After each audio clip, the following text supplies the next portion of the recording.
How's it going, everyone? This is the Jose Show. I hope everyone's having a fantastic Wednesday. It is the middle of the week now. Time definitely flies. Wow. Um,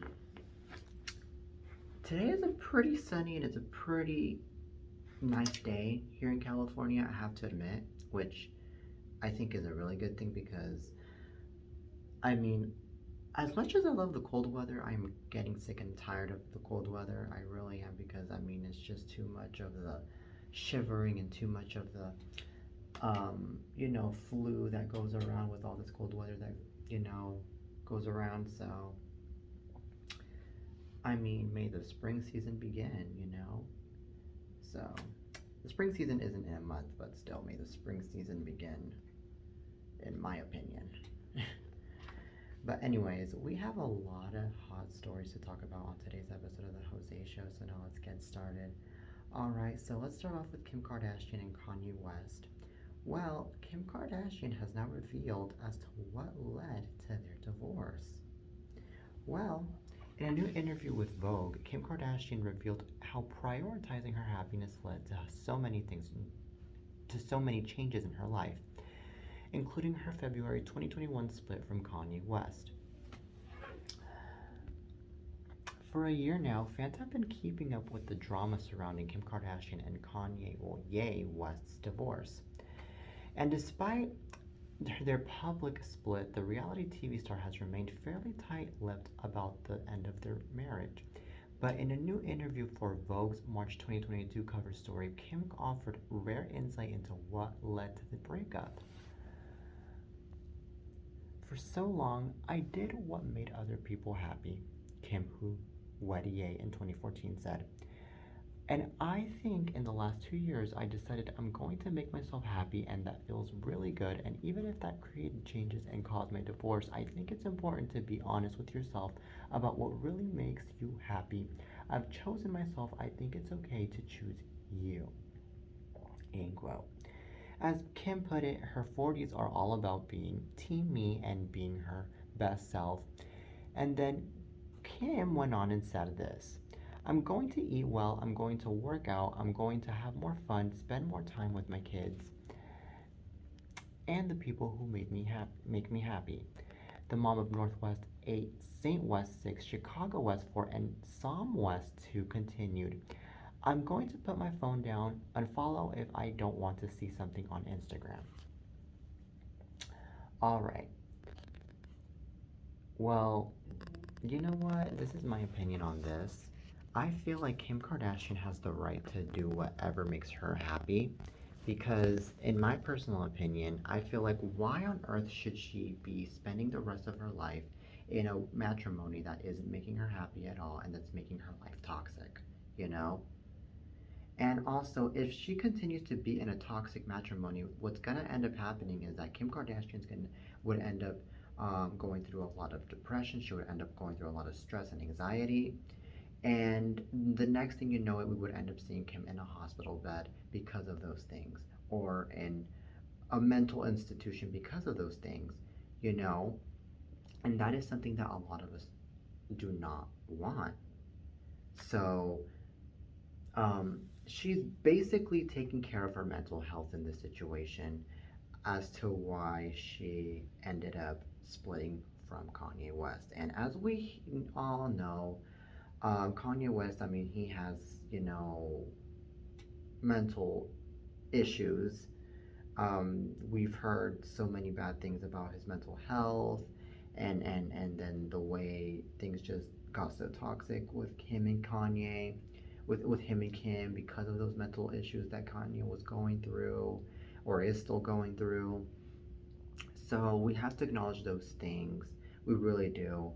And, in life, we have to love ourselves before we love everyone else. And that's exactly what Kim Kardashian is doing. She's loving herself before she's loving anyone else, and she's doing the right thing since she loves herself. So,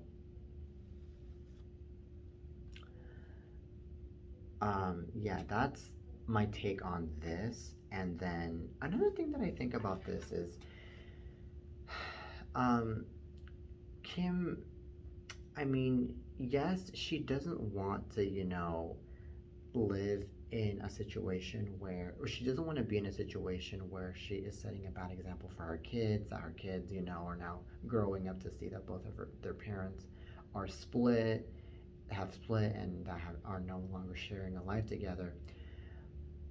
But at the same time, she is giving a good example to her kids that in life you don't have to marry the same person regardless if you have kids with them, um, for the rest of your life if things don't work out with that person. So at the same time, she is setting a good example, even though she doesn't want to set a bad example, and on the split she still is setting a good example as to why she's doing what she's doing. So that's what I think. And yeah, I hope Kim Kardashian continues to live a happy lifestyle now that she's, divorcing from Kanye West, and now that she's, moving on to a different love life and moving on to different things with her own life. I mean, it seems already that Kim Kardashian's already happy dating Pete Davidson. I can already tell. I mean, I've already have heard and seen that the both of them have been hanging out like crazy, doing a lot of fun and interesting adventures together. And I've even heard that, that both of them have been, you know, they've been acknowledging a lot of, things about each other's lives, and you know it would also be interesting, by the way, if Pete Davidson ends up being the stepfather to these kids of Kim Kardashian, because I mean, Pete's a comedian, and kids do love, jokes. And if Pete goes off and makes jokes with these kids as a comedian, I mean, I'm pretty sure these kids are already they're gonna end up loving Pete Davidson as a stepfather, and that's just my personal opinion. So, but we're just gonna have to wait and see how far this relationship between Kim and Pete goes as time goes on.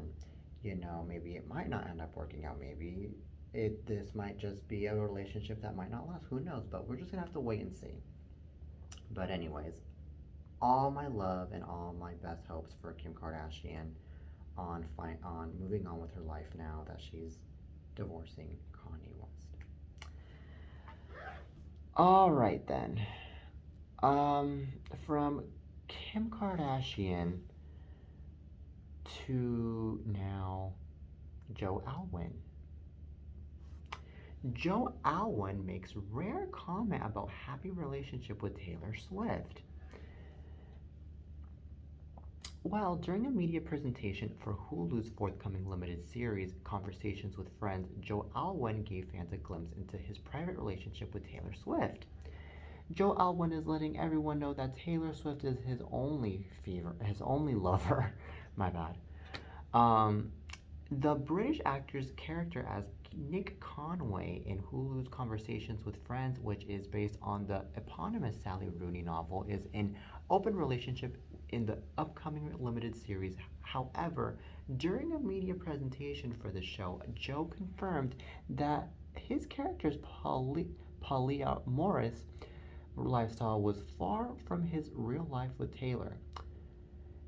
Now, this is what Joe got to say. I think people can do what they want and makes them happy. And I'm obviously happy in a monogamous relationship. And then he added, but I think one of the interesting things about Sally's writings and what she explores is happiness, love, desire, and intimacy outside of those constructs that we create for ourselves, whether that's friendships or families or relationships. So I think as a conversation, it's endlessly fascinating, and one of the reasons why people love her books and our refusal to, without giving things away, tie things up at the end of her stories in a neat bow. It's just constantly thought-provoking. End quote. Okay then. This is a pretty interesting um, story. Well, anyways, I feel like, you know what?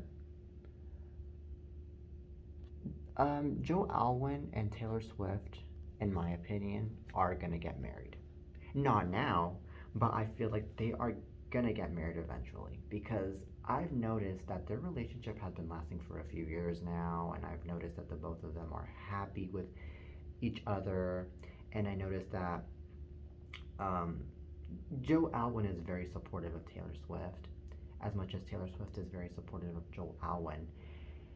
Um, and you know what? I also feel like, Taylor Swift is that kind of girl that is very dedicated to her own relationship. She's very centered on her own relationship. She's very um, loving towards her own relationship. I noticed that she's not that kind of person that's, dry and that's very careless about the relationship.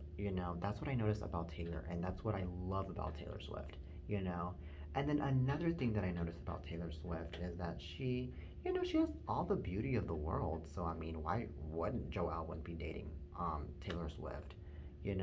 That's another thing.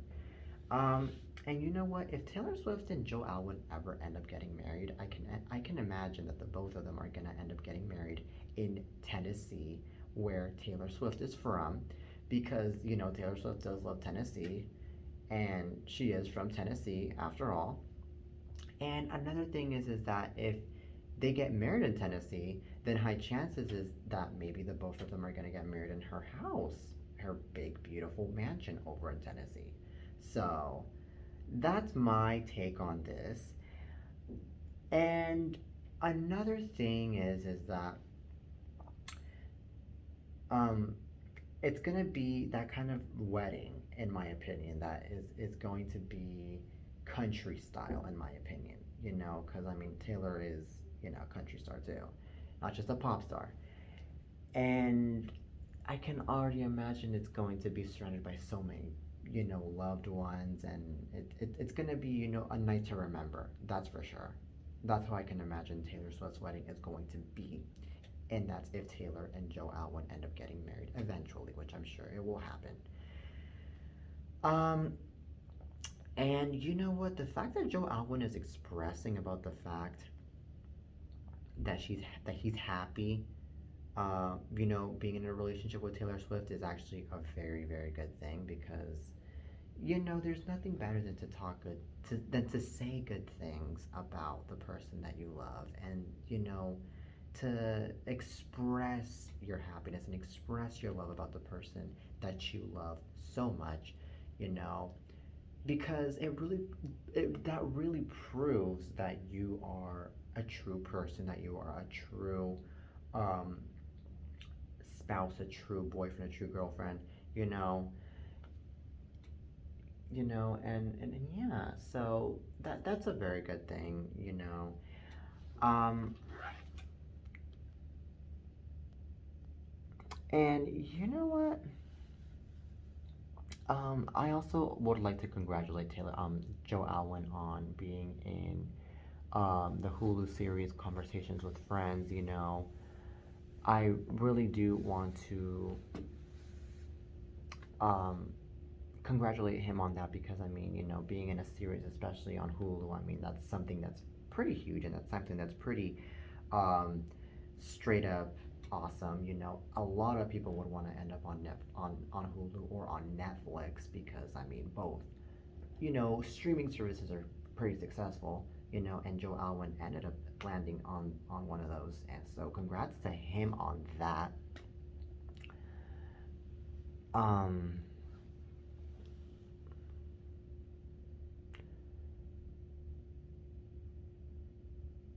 so yeah,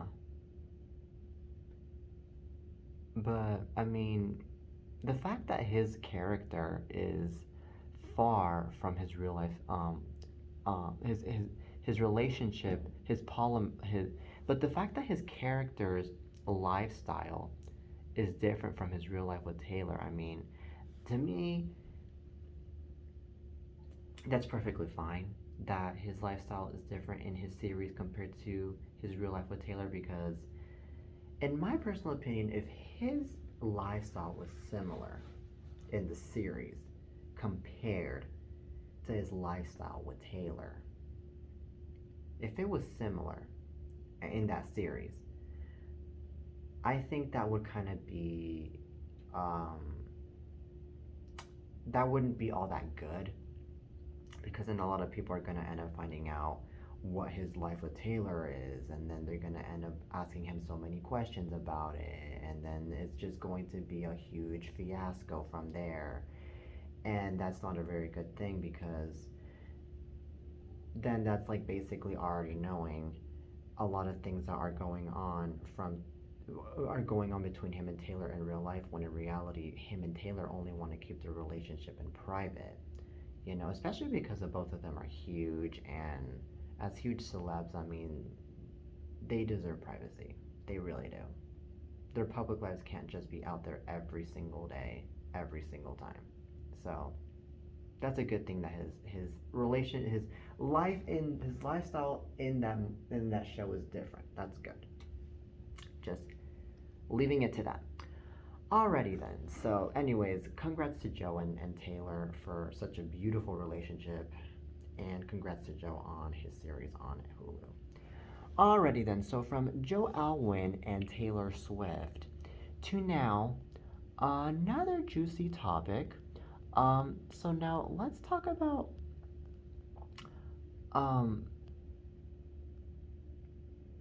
well, there's many interesting stuff to talk about. Alrighty then, let's talk about Jake Paul. Jake Paul just got charged after Arizona mall protest. Well. Never did I expect for Jake Paul to get into so much trouble. Never did I I expect for him to get into bad situations. Well, anyways, the YouTubers unfazed by criminal trespass and unlawful assembly charges brought by Scottsdale police, and wants to focus on George Floyd at BLM on Black Lives Matter.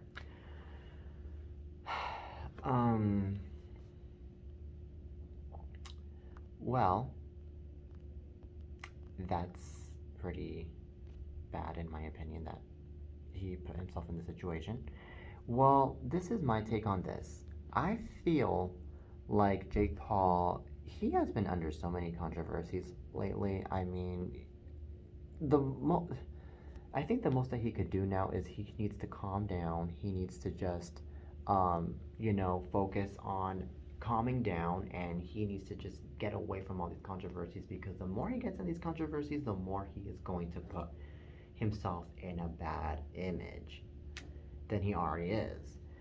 And you know what? I feel like he is calling attention by doing all of these things, regardless if he's breaking the law.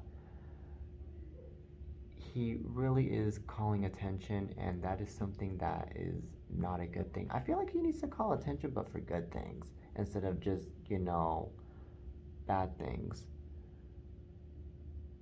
Oh,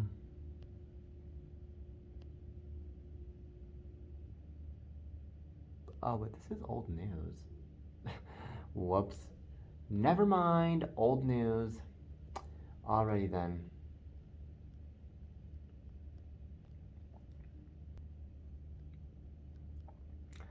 Alright then, never mind. So now from that Jake Paul situation now to something else that's newer. Now let's talk about Katy Perry.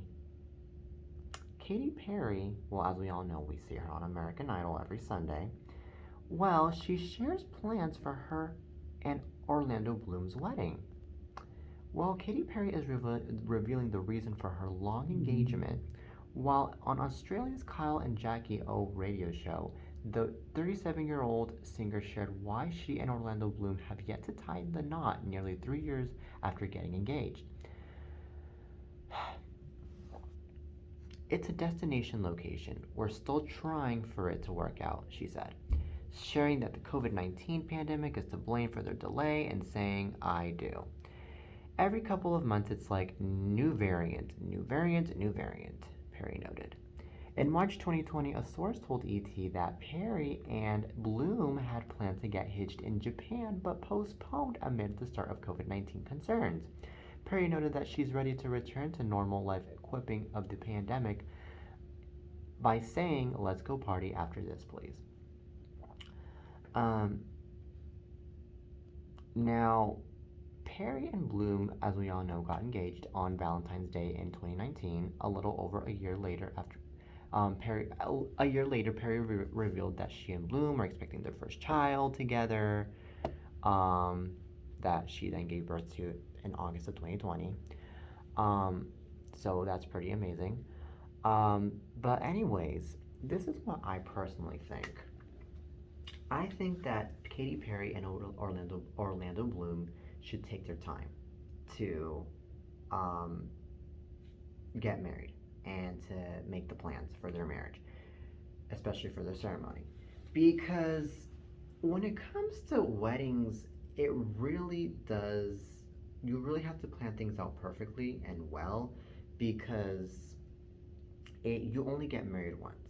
And also, weddings are supposed to be the most memorable days, one of the most memorable days of your life because you are getting married to the love of your life and you are starting a new chapter in your life with that person.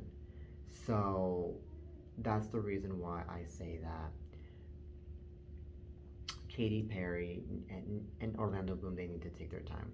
Because if they don't take their time and they start to rush things, especially by pleasing the public, then what's going to end up happening is that the best day of their life could turn out to be the worst day of their life because they wouldn't plan things out well. They would end up messing things up, and then things are just going to get chaotic from even more chaotic from there, and that's the last thing that we all want, especially them. So that's why I'm saying they need to take their time. And then another thing that I think about it is they need to also, you know, relax and focus on their child for now because their child is their top priority right now. Their top priority before anything else, it's their child. Their child needs them, and their child is only a year and a half old. So we have to acknowledge that as people. And also, Katie, she is a mom and she's a new mom and she needs to focus on being a mom first. You know, she needs to focus on being a very good mom, on being, you know, there for her child big time. So that's why I think that they need to take their time. So anyways, especially Orlando on being a father, he needs to focus on that too. But anyways, I it when that day comes though, when they get married, I can imagine that it's going to be, you know, one of the best weddings ever. That's for sure. I can imagine that the both of them are going to invite a lot of people, especially a lot of big public figures, of course. Um, and you know, I can definitely imagine that the both of them are going to, you know, maybe do a in my opinion, what I think is going to end up happening is that the both of them are going to end up doing like a probably a Valentine's Day themed wedding, in my opinion. You know, and maybe next Valentine's Day they're going to get married. Maybe that's what I personally think is going to end up happening since they got engaged on Valentine's Day. They're going to end up getting married on Valentine's Day. Maybe next year or the year after. That's what I think. You know, will the wedding be private? I don't know. Maybe, maybe not, but high chances are it's not going to be private because I think Katie's going to be that kind of person that's going to be like, hey guys, I'm going to get married. But she's also going to have, you know, security all over her house or all over the place where she's going to get married at because she doesn't want, you know, people messing things up. And yeah, that's what I think. And maybe Taylor Swift could be invited too. Who knows? Because the both of them have, you know, fixed things out. You know, maybe Taylor could get invited too. And so yeah, so that's what I think of it all. But like I said, Katy and Orlando need to take their time in planning out their wedding, and there should not be a rush at all whatsoever. Alrighty then. So from Katy Perry and Orlando Bloom to now another interesting topic. Um, that of course I would like to also talk about. That's for sure. Well, well, well. There's a lot of interesting topics going on, you guys. So bear with me here. Well, Megan Fox and Brian Austin are going to get divorced. Well, they're actually already divorced. Megan Fox and Brian Austin Green are officially ex-husband and wife because a judge signed off on their final divorce settlement. The exes got the judge's stamp of approval Tuesday, and Brian and Megan hashed out the agreement back in October. And now we are all waiting um, for the court to make it the real deal. Now, the divorce settlement said they agreed to joint legal and physical custody of their 3 boys. And while the docs didn't say much about child and spousal support, there was a reference to a settlement agreement upon outside of court. Sources connected to the former couple told us they did not have a prenup, and in California, that means anything they acquired during their 10-year union would be 50-50. Megan's also having her legal name reverted back to Megan Fox from Megan Green. Megan and Brian got hitched on a Maui beach in 2010, and she filed for divorce in 2015. But the papers were eventually withdrawn in 2019. She filed for divorce again in November 2020, and this time they took it all the way through to the end. Alrighty then, this is pretty interesting. Pretty interesting. Well, well, well. You know what? I feel like, when things don't work out with your spouse, I mean, you have the right to divorce. Especially when you have the money to divorce. And in my personal opinion, I feel like, okay, Megan Fox, since I'm pretty sure she was not happy already because she was getting divorced. She's already divorced from Brian. It's for the best that she divorces since she wasn't happy. Because if she continues to be married to the guy that she's not happy with, then things are just gonna go bad with her and with him as well. And that's the last thing we all want. Now, here's another thing. Megan has already moved on. She's already engaged to Machine Gun Kelly. Megan got engaged to Machine Gun Kelly just last month, by the way, and they allegedly celebrated by drinking each other's blood, which is interesting. So yeah. So she's already moved on with someone else that she's already happy with. So we have to acknowledge that. And there's already a picture out there from Megan Fox on her Instagram that the both of them got engaged just last month. So congratulations to the both of them for their engagement. I mean, I really hope that they live a happy life together. And also, I feel like, you know what? Now that I'm talking about so many divorces in today's show, I mean, first it's Kim and Kanye. Now it's Megan and Brian. I mean, now that I'm talking about so many divorces, I feel like I feel like this is divorce season or something. I don't know, because of how many divorces I've been talking about, and but yeah, but I don't know. I mean, to those of you that are watching this, I mean, let this show inspire you to make a divorce. okay? Let this show inspire you to move on from the person that you are not happy with, okay? Because if you go off and you end up um, not watching this show and not getting inspired by this, then of course you're gonna end up screwed. That's all I have to say. But anyways, yeah, just but anyways, this is funny and this is interesting. That's all I have to say. Divorce from divorce from divorce. Well, anyways, that is it for today. Well, oh no. There's one last thing I have to talk about, you guys.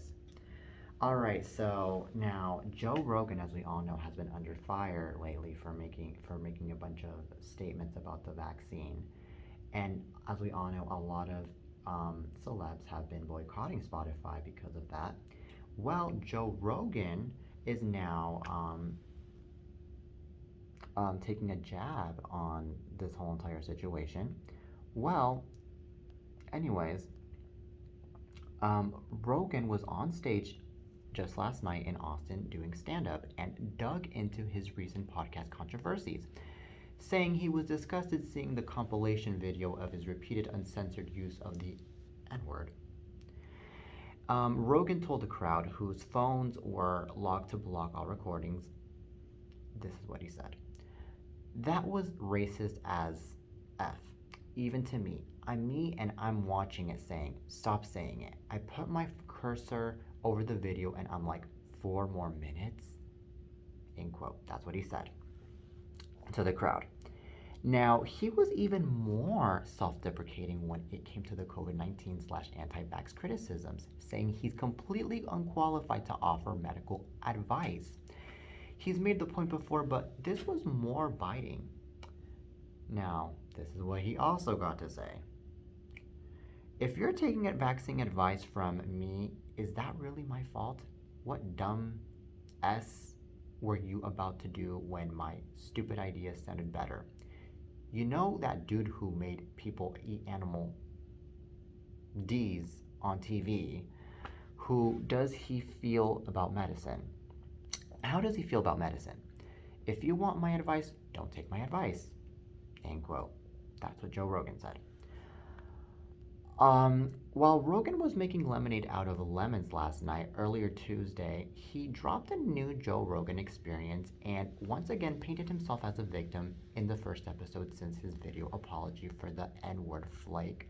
He called the compilation vid a political hit job, but added he had no issue apologizing for things he regrets. Well, this is quite an intense story. This is what I think about the whole entire situation, ladies and gentlemen. As a person that is taking this pandemic seriously, I am not against the vaccine. I am actually in support of the vaccine. You know, I myself got the first dose, the second dose, and the booster. Now, what I think about him saying the N-word in the past, I think that we are all human beings and we all say things that we later regret in life and that we later on apologize for saying those things. And I think that as a person that is huge on Spotify and that is heard by millions of people, I think that he has the right to be forgiven for the things that he has said on Spotify, you know, on his show especially, since he's a human being. And I feel like as long as he apologized and as long as he is admitting to his own mistakes, I think that's all that should matter as well. But what I don't like, though, about his take on this is he's going off saying that this is a political hit job. When in reality, this is not really a political hit job. I feel like this whole entire situation here is more of a situation where he just needs to just be held accountable for his own actions and needs to be called out for his own actions. This is how I see it as. I don't see it as anything political here at all, you know?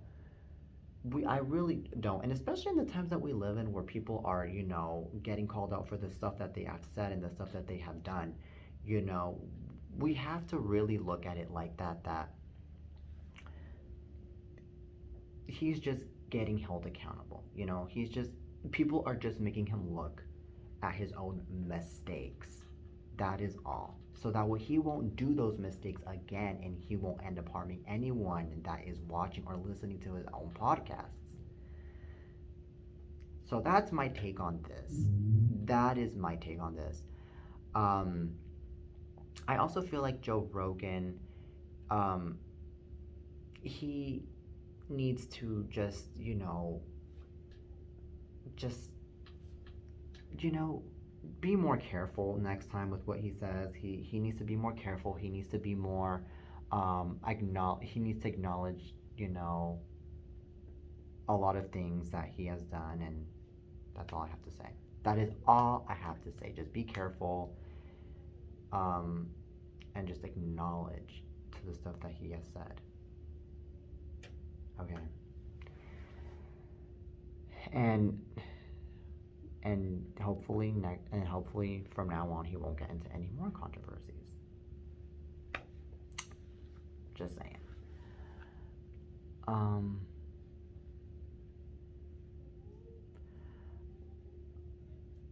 So anyways, but anyways, I mean, to each their own on what they think about the vaccine. To each their own on their own opinion. And Joe Rogan has the right to his own opinion on his own podcast on what he thinks about the vaccine. But at the same time,